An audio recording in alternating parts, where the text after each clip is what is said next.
YouTube арнама тіркеліп, осындай әдемі қолөнерлерді үйренгіңіз келсе, видеомнан тегін мастер-класс қарауыңызға болады.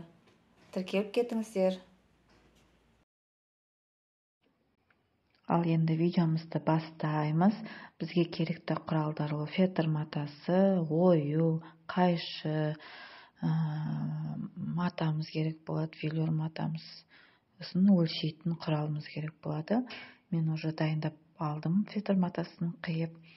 Сіздер енді қалай қиям деп ойлап жатырсаңыздар, менде басқа видеомда, алдағы түсірген видеоларымда қалай өлшеп салғаным бәрі бар. Және де бір жас баланың басының өлшем бірлігі ол бізде 49-47 сантиметр болады. Соған байланысты жасадым. Енді біздер матамызды қиып алуымыз керек. Сол үшін жаңағы қиып алған фетріміз бойынша матаға қойып сызып, және оны сызғанда, қиғанда біз артығымен қиямыз. Себебін қазір видеодан көресіздер. Менің арнама тіркеліп, лайк басуды ұмытпаңыздар. Және де видеоны мұқият қарасаңыздар, сіздің де қолыңыздан келеді.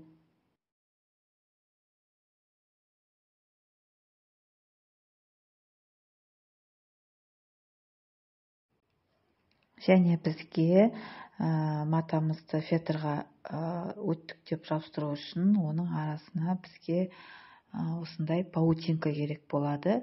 Үтіктің көмегімен матаны фетрға жабыстырамыз. Оны да осылай өлшеп аламыз.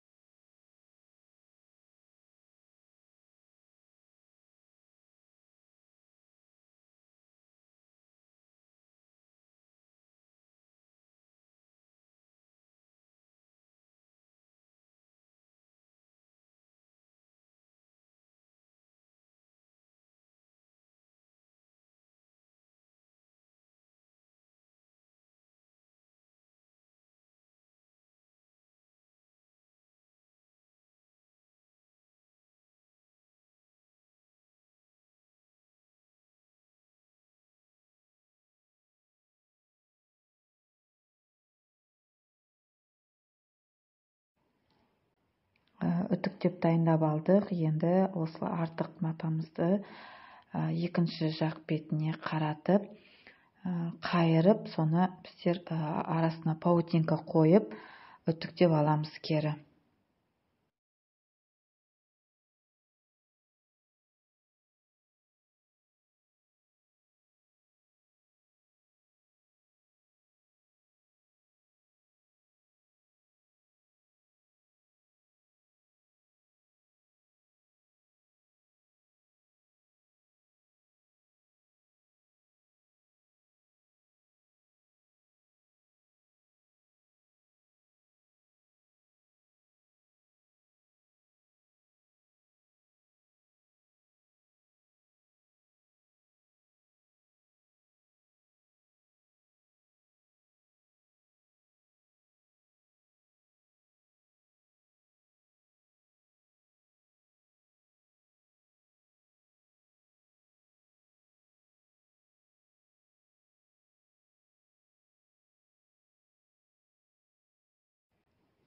Осылай шығады. Енді біз артқы бөлігімізді жабу керек болады. Ол үшін жаңағыдай өлшеп аламыз.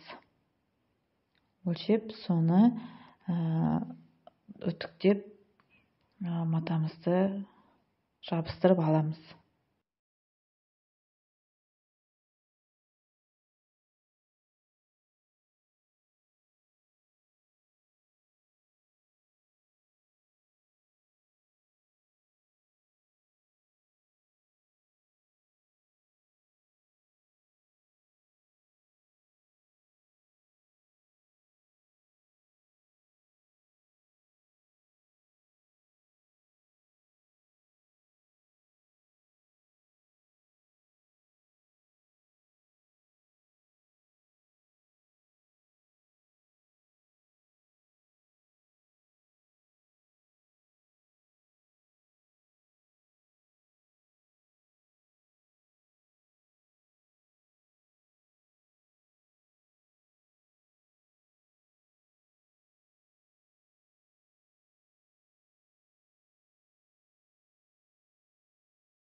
міне осындай біздің диадемамыз почти дайын болып қалды.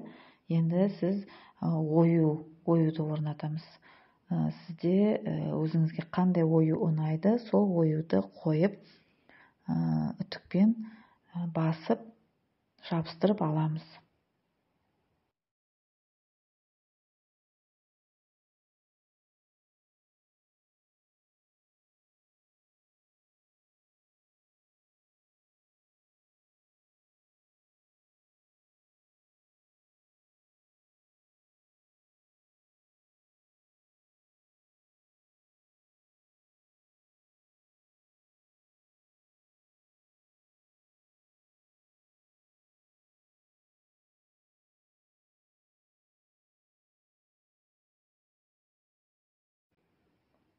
Ойымызды жабыстырып алдық. Енді артқы жағына біздер резинка орнатамыз, себебі баланың басына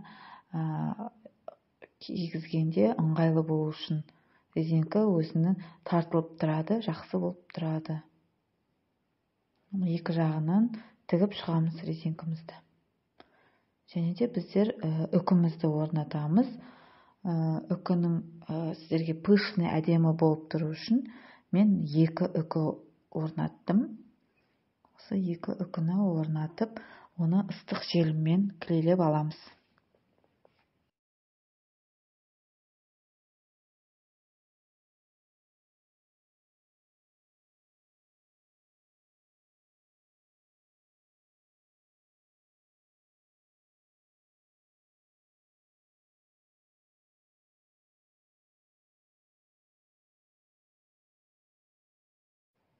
Міне осындай әдемі диадема дайын болды.